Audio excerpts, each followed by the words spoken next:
कि पवित्र प्रेम,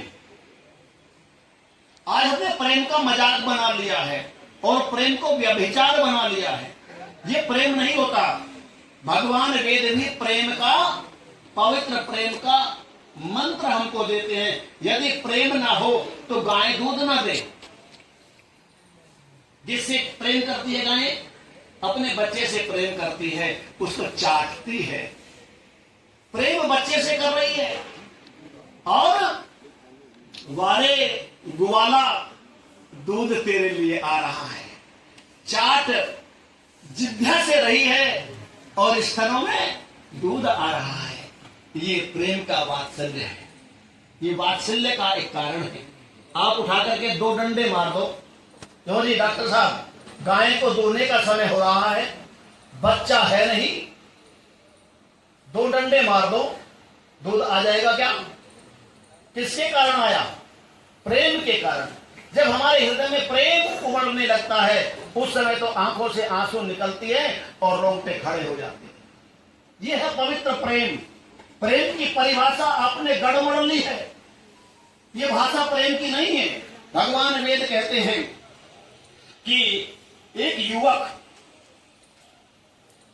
का युवती के पवित्र प्रेम उसका कारण, उसका धारण करने वाला बनता है और वो जीवन में संतति को आगे बढ़ाता है।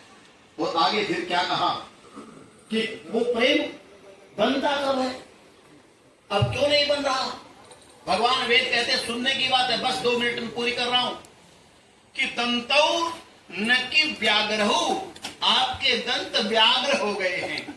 आपने समझा क्या? नहीं समझा ना? आपके दंत हिंसक हो गए हैं, व्याघ्र हो गए हैं, भालू हो गए हैं, हिंसक हो गए हैं। समझ गए? कुछ समझ गए? यानी कि आप मांसाहारी हो गए हैं। मांसाहारी क्या जाने प्रेम? सांप अपने बच्चों को खा जाता है, शेर अपने बच्चों को मार देता है। जितने हिंसक प्राणी मार देता, नहीं मार देता। गाय भी मारती है कभी अपने बच्चे को? कभी नहीं मारती, क्योंकि उसमें प्रेम है। वो स्वयं मर जाएगी लेकिन वो अपने बच्चे को नहीं मारेगी, क्योंकि वो हिंसक नहीं है। तो क्या कहा? तुम्हारे दांत कैसे हो गए हैं?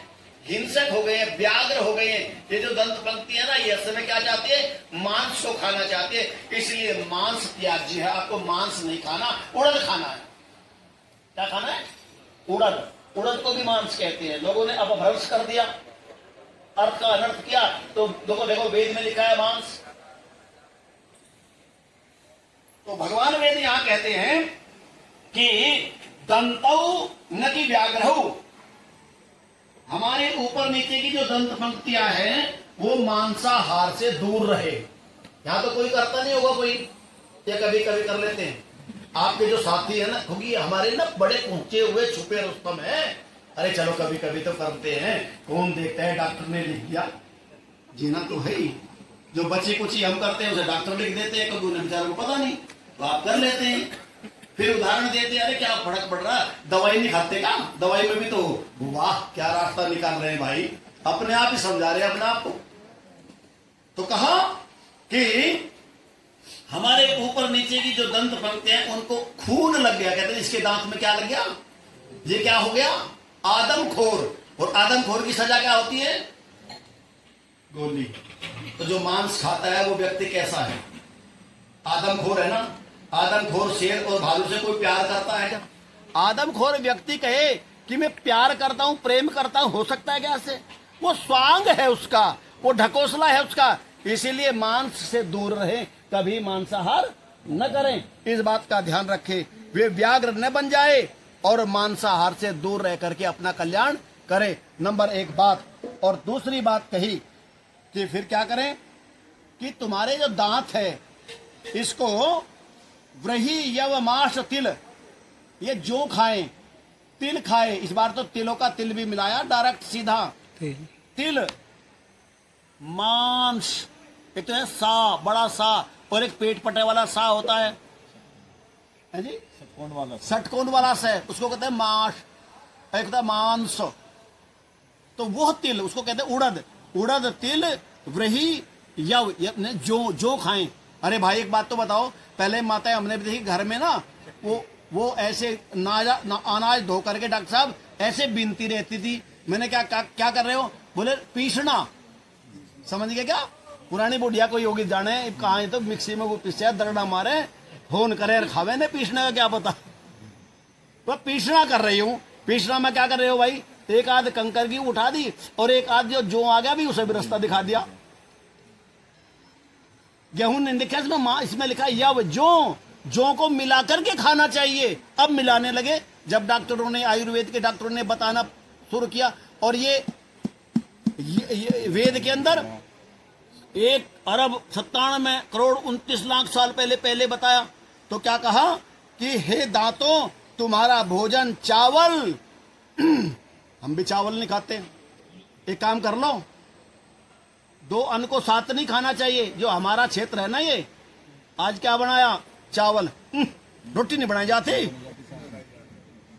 इनका मतलब है कि इतने आलस में बना दिया। चावल रखे बन गए, अब काम खत्म इसका।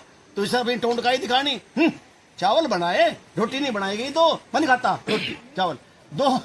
दो अन्न कभी नहीं खाने चाहिए। वेद कहता 2 अन्न एक साथ कभी मत खाओ। चावल बनाए तो चावल देवताओं का भोजन है।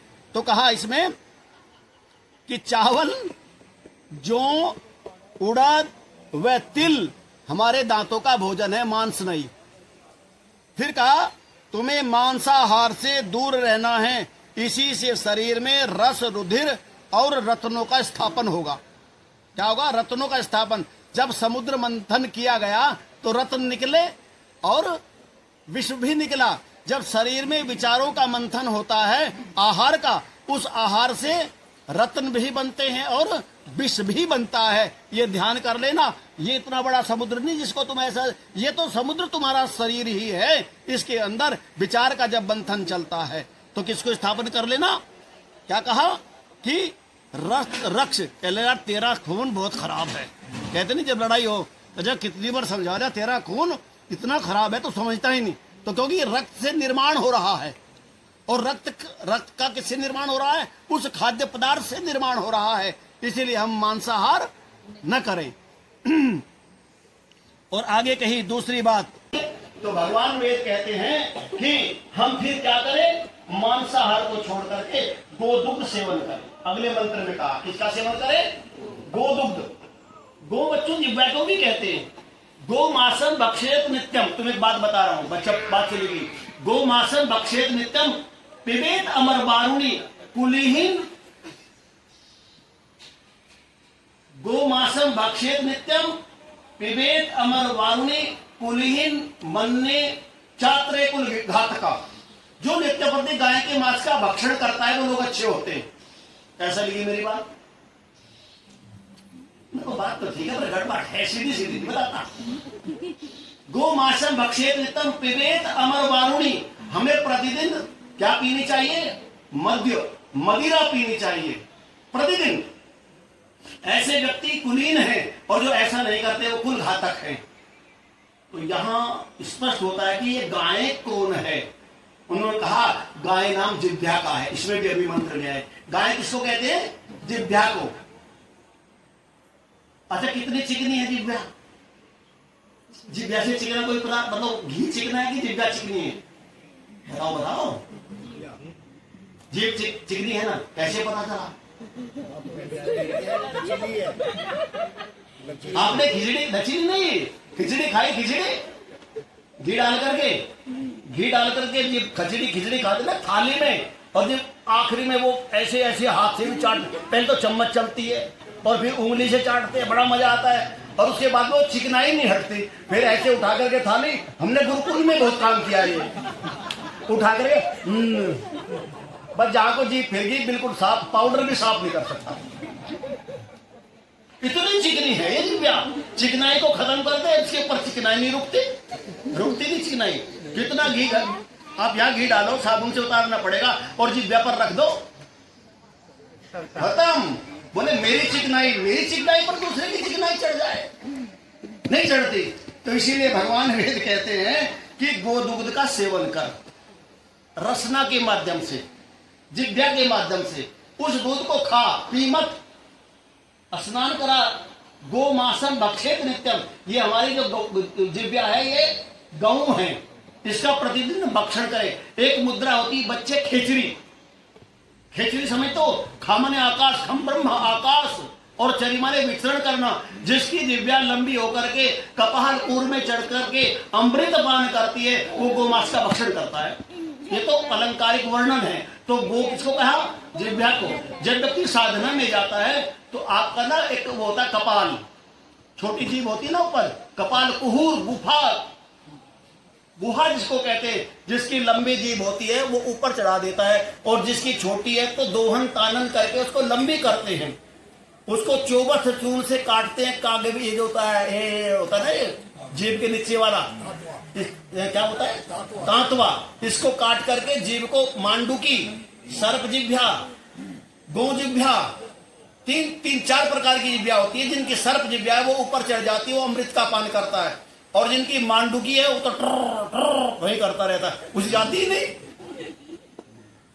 इतनी लिगड़बाजी बाहर निकाल, इतनी सी काटे, और कई बच्चे ऐसे इतनी लंबी काटे सांप की डाल। तो जिसकी जीभ लंबी होती है वो उसको मोड़ करके कपाल ऊर में चढ़ा देता है, और यहां से अमृत रस, जिसको वारुणी कहा ना, वो अमृत रस यहां से टपकता है और जिव्या उसका पान करती है। ऐसा लोग यदि करते हैं तो वो कुलीन है, वो योगी है, वो तपस्वी है, वो याज्ञिक है। एना इन हमारे गोवों को समाकरत अर्थात संघर्षक अपने में प्राप्त कराइए, और ये गोएं जो हैं, हमारी गायें जो है, खुले में घूमें, औषधियों का पान करें, चर के आए, उसका दूध हम पान करें तो अनेक प्रकार की बीमारियों का शमन हो जाता है। खूंटे में बंधी हुई गायें और जंगल में चरने वाली गायें का बहुत दूध में जमीन आसमान का अंतर होता है। यह अथर्ववेद कहता है कि हमारी गौवें खुली वायु में, चारा गाहों में चरने के लिए जाएं। जब हम छठी सातवीं में पढ़ते थे ना, तो बरनामे के विद्यालय से गाय को डंडा लेकर के जाते थे हम, तहमद बहन कर कटिवस्त्र, छोटे छोटे बच्चे, 2-2 3-3 की आचार्य ड्यूटी लगती थी, और जिनकी ड्यूटी लगती थी वो बड़े प्रसन्न होते थे कि आज तो कम से कम 2-3 घंटे नहीं पढ़ने पड़े। तो गाय को खोल करके पूरा डंडा लेकर के बरनामे में जंगल में छोड़काया करते थे, और 1-8 घंटा फिर खेलने कूदने में लगाए थे ना। आज का दिन समाप्त। कोई पूछेगा हमारी ड्यूटी कहाँ छोड़ गए भाई? पढ़ने पढ़ाने में उतना मजा नहीं आता था जितना गाय को छोड़ने में आता था। और वे गाय फिर शाम को 4 बजे फिर लेने को ही जाता था, अपने आप जाया करती थी। लेकिन अब तो नदी का टापू भी नहीं बचा चरने के लिए। तो क्या कहा कि ऐसी जो गायें हैं जो चरती हैं, सूर्य अपने किरणों के द्वारा उनमें प्राण शक्ति भर देता है, धारण कर लेती है। राजा इनके दुग्ध के सेवन के लिए हमें उपदेश करे। ये काम किसका है? राजा का है। खैर उत्तर प्रदेश में तो राजा कोशिश कर रहा, भाई बढ़िया बात है। केंद्र में भी कोशिश कर रहे हैं, लेकिन अब से पहले तो जानते हो गुरुदेव का प्रवचन हुआ जब राजीव गांधी प्रधानमंत्री हुआ करते थे, तो मानंद जी बोले, गुरुदेव जो मैं आज राज्य की व्यवस्था को देखता हूं और जब राजाओं का मैं खान पान देखता हूं, तो प्रातः काल जब सूर्य उदय होता है तो नाना जो इनका जो आहार है, तो नाना पक्षियों के उस रस को बंद करते हैं। ये मानंद जी ने बोला, सुना हमने, इनका आहार नाना प्रकार के जो पक्षी हैं, पक्षी शब्द तो उन्होंने कहा कुछ तरह का शब्द बोला, मतलब उनका ये था कि वो सोरमा कोरमा जो बोलते हैं उसको पान करते हैं। राजा किस दिशा में जा रहा है? और आपने देखा होगा ये सारा जो दूसरे के शरीर को हनन करने वाला राजा कभी चिंतन किया? दूसरे के प्राणों को लेकर के यदि अपने उदर की पूर्ति कर रहा है, तो आज वो राजा का परिवार कहां गया? वो दूसरों का प्राण ले रहा है, आपके प्राण किसी दूसरे ने ले लिए। भाई कितनी बड़ी व्यवस्था में आपके प्राण ले लिए गए।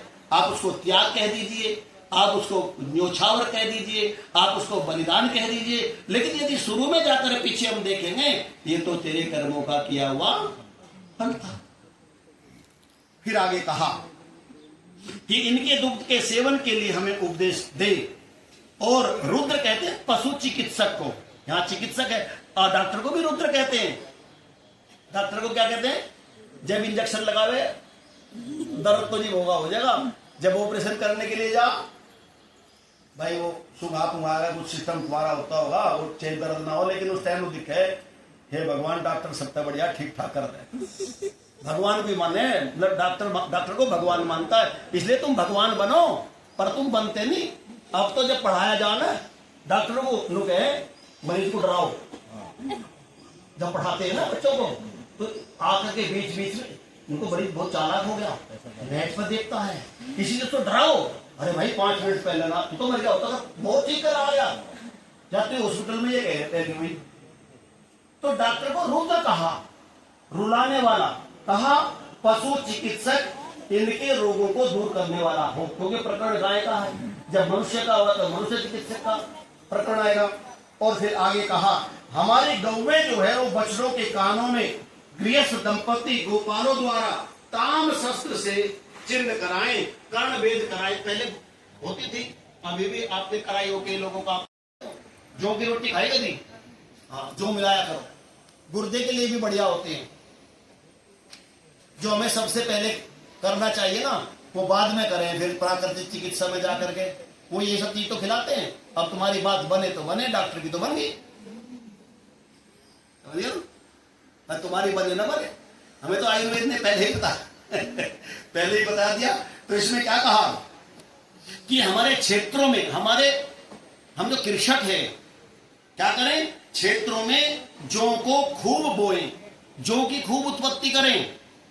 यह जो अपनी प्राण शक्ति से यवे है प्राण अहितः शरीर में होने वाले रोग कृमियों को नष्ट करें और हमारे यव क्षेत्र विद्युत गिरने से नष्ट न हो। भगवान से प्रार्थना करते हैं कि हम जो जौ बोते हैं वो हमारे जब उसको खाते हैं हमारे अंदर से कृमियों को बाहर करते हैं। पता नहीं कृमि टॉक्सिन कहते हैं आजकल, आपके गुर्दे साफ होते हैं, वो ठंडा होता है।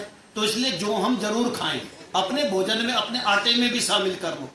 और दूसरे मंत्र में कहा समुद्र के समान अक्षीण, कि ये जो देव यव हैं, अच्छा जब हम पूजा करते हैं यज्ञ में जौ मिलाते हैं कि गेहूं मिलाते ना, और जौ भी ऐसे भी भाई, इंद्र जौ याद आ गए तुझे? तो जब देवता खाते हैं तो मैं क्यों नहीं? तो हम अपने भोजन में किसको शामिल करें? दिव्य जौ को। अभी दशहरा गया, दशहरा का ना वो कानों पर क्या रखते हैं बच्चे, वो किसके होते हैं? उसके होते हैं जौ की जमे हुए, वो रखते हैं। और इसका मतलब क्या है कि वो शीतल होता है। इसलिए तो अपने कान से भी जो शब्द है जरा शीतलता से सुन, अगर शीतलता से सुनेगा सब कुछ ठीक रहेगा। और गर्म सुन, अभी मैं वहां जा रहा था, क्या लगा जी बच्चा बहुत गड़बड़ कर रहा, क्या कहे इसे दूसरे बच्चे को ये कहे वो तुझे कहा ना, मुझे तो कहा नहीं, फिर तुझे नहीं कहा तुझे की परेशानी हवन करने देगा नहीं भी युद्ध करे, तो ऐसी बात क्यों बतावे भाई खराब, यूं कह रहा लड़ाई वड़ाई बात खत्म करे। तो बड़े किसी भी व्यक्ति को काम करने के लिए टेंशन नहीं देनी चाहिए, काम खत्म करना चाहिए। तो यदि हम यहाँ क्या रखेंगे, जो रखेंगे तो एक तो विनम्रता होती है, लचीले होते हैं, प्राण शक्ति होती है। और वो कहते हैं अपने कानों से जो भी तुम सुनो उस पर एक बार ठंडे मस्तिष्क से विचार कर लो। और इधर से शिकायत की, इधर से तुम तैयार हो गया काम। तो इन सबका कोई ना कोई कारण होता है, रीजन होता है। तो जो रखते हैं तो क्या कहा कि यह यव देव हमारी प्रार्थना को सुनता है, इसको यव भी कहा है, मेरी प्रार्थना को सुनता है। औषधि में कौन है? परमात्मा है। औषध है शांति, औषधि में रोग को दूर करने का जो सामर्थ्य है वो परमात्मा का रूप है। तो कहा हमारी प्रार्थना को सुनते हुए इस यव देव को जिस भूमि पर तुझे लक्ष्य करके प्रार्थना करते हैं कि तत् वह तू आकाश की भांति उत्पन्न हो, यानी कि इतना समुन्नत हो जाए, बड़ा हो, और समय अवस्था में खूब फूल फल वाला और फलावस्था में समुद्र के समान अक्षरहित हो। समुद्र कभी खाली होता है क्या? इसीलिए तू भी कभी भी खाली मत हो, सदैव हमारे घर में जो होने चाहिए। और दूसरी बात ये कही, बस अंतिम बात कही है कि यव खाने वाले, यव में अक्षीणता, यव खाने वाले यानी कि जो खाने वाले कभी क्षीण नहीं होते।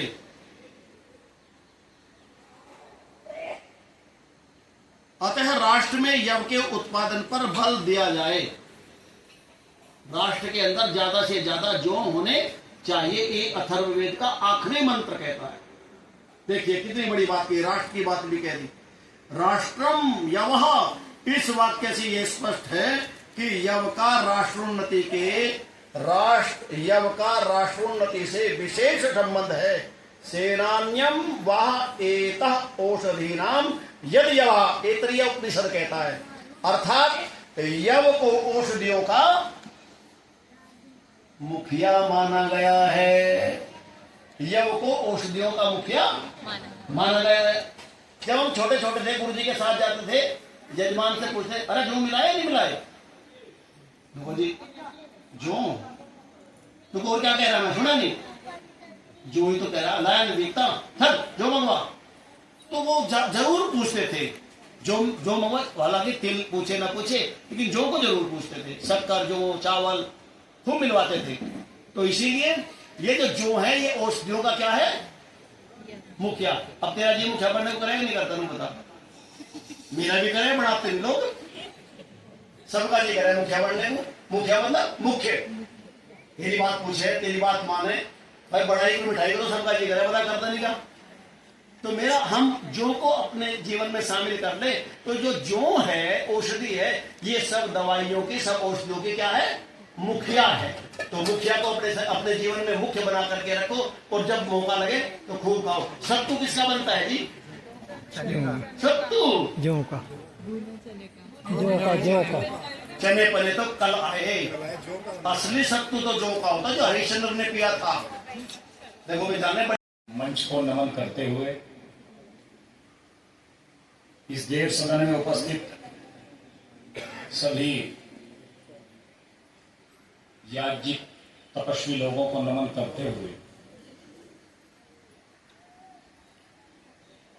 बात तो कहने को बहुत थी और कहना भी चाह रहे थे, लेकिन श्रद्धेय जी ब्रह्मा जी ने यज्ञ के प्रारंभ से लेकर के अब तक कोई विषय ऐसा नहीं छोड़ा जिसमें और दूसरा व्यक्ति को कुछ कह सके। और जब ब्रह्मा जी का उद्बोधन पहले हो गया, फिर हमारे जैसे व्यक्तियों का बोलना शोभा नहीं देता।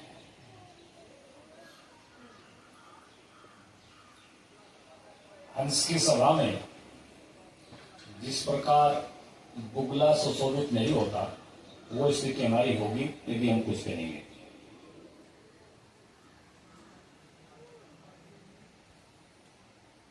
कल वाली रात में जब ऋग्वेद का पाठ संपन्न हुआ और यजुर्वेद में पदार्पण किया, उस समय ब्रह्मा जी के द्वारा वो 20 मिनट का जो उद्बोधन था, वो अपने आप में बहुत अनोखा, विचित्र और सारगर्भित था। लगभग मैंने भी सन 77 से लेकर के और अब तक के जीवन में लगभग 100 के आसपास चतुर्वेद पारायण यज्ञ देखे, उनमें बैठ करके सुनने का अवसर मिला। लेकिन जो विषय आचार्य जी ने कल शाम को रखा, वो विषय आज तक कभी किसी यज्ञ में नहीं आया। उसी तरह से फिर हम सामवेद में प्रवेश किया, फिर अथर्ववेद में गए और अब समापन में। शास्त्र कहता है, काव्य शास्त्र विनोदे में कालो गच्छति धीमता। जो काव्य शास्त्र को पढ़ते हैं, और पढ़ते ही नहीं, जो खाली विद्वानों से उसका श्रवण भी करते हैं, उनका जीवन हंसी खुशी में इस प्रकार बीत जाता है कि जीवन का पता ही नहीं चलता। ये हमारा जो यज्ञ परिवार है,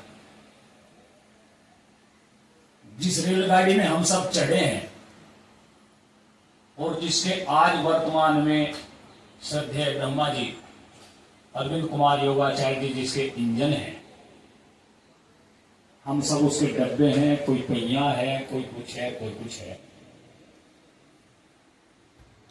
वे एक सफल ड्राइवर की तरह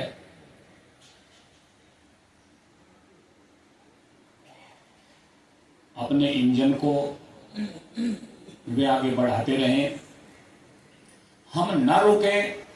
उसमें वो चेतनता, वो खिंचाव, वो आकर्षण आचार्य जी के पास है।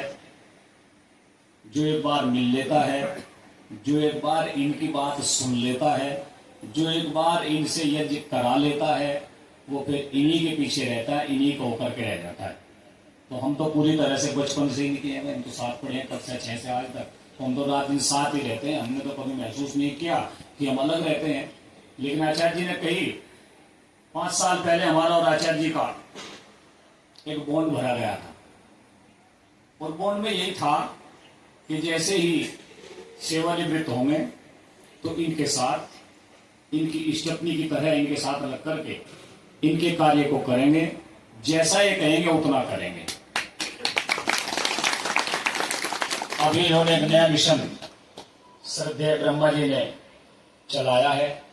यह हम लोग तो सब कर रहे हैं, लेकिन हमारे माध्यम से दूसरे परिवार कम जुड़ पा रहे हैं। इसलिए नए मिशन के साथ नौजवानों को लेकर के, बहनों को लेकर के आर्यवीरों का जत्था क्षेत्र में भेजा। उस क्रम भूमि से ब्रह्मचारी कृष्णदत्त जी महाराज की कर्म भूमि से उसको प्रारंभ किया। कॉलेजों में वे युवा और युवतियां गए, वहां उन्होंने आर्यवीर तैयार किए। उनका चारित्रिक और मानसिक विकास उन शिक्षकों ने जाकर के किया। ये एक नया अध्याय, एक नया कार्य प्रारंभ हो रहा है। हम सब तो साथ हैं ही, लेकिन इसके अलावा जो हमारे संबंधित अपने बालक हैं, एक बार उन बच्चों को भी इस श्रृंखला से जोड़ें तो निश्चित रूप से हमारा, हमारे बच्चों का और हमारे परिवार का विकास होगा। इसी को हम लोग चाहते हैं। हम लोग यज्ञों में आते हैं, यज्ञ करते हैं, कराते हैं, घर में करते हैं, केवल इसीलिए करते हैं कि जहां हमारा उत्थान हो, वहां हमारी आने वाली जो संतति है, हमारी आने वाली जो पीढ़ी है, वो इस समय के समाज में जो फैली हुई बुराइयां हैं, कुरीतियां हैं, उनसे यदि हम तो बच गए, यदि हम अपने बच्चों को बचा करके ले गए तो हमारा बहुत बड़ा काम होगा और बहुत बड़ा यज्ञ होगा। मैं इन्हीं शब्दों के साथ आदरणीय ब्रह्मा जी का बहुत बहुत धन्यवाद कि उन्होंने हम सबको इस यज्ञीय परंपरा से जोड़ करके इतने अच्छे अच्छे सुंदर जो आयोजन वे कर रहे हैं और उसका हिस्सा हम लोग बन पा रहे हैं, इसके लिए उनका बहुत बहुत बहुत बहुत धन्यवाद।